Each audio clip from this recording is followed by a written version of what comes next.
అడవి శేషు తాజాగా కీలకమైనటువంటి ప్రకటన చేశారు. ఏదైతే అంటే వరుసగా సినిమా నటులందరూ కూడా రేవంత్ రెడ్డి కోరుకున్నటువంటి తరహాలో స్టేట్మెంట్లు ఇస్తున్నారు కదా, అందులో భాగంగా సోషల్ మీడియాని మిస్యూజ్ చేయొద్దు అంటూ అడవి శేషు తాజాగా నిన్న శ్రీలీల స్టేట్మెంట్ ఇస్తే ఇప్పుడు ఇవాళ అడవి శేషుకు సంబంధించి అట్లాగే ప్రభాస్కి సంబంధించినటువంటి స్టేట్మెంట్ ఏమో డ్రగ్స్ మీద రిలీజ్ అయింది.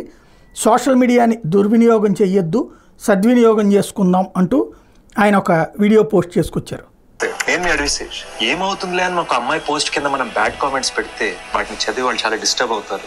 ఏం కాదులే అని మనం ఫేక్ న్యూస్ షేర్ చేసినా అదే నిజం అని చాలా మంది జనం అనుకుంటారు. సో కాస్త ఆలోచిద్దాం, బాధ్యతగా అవుతాం.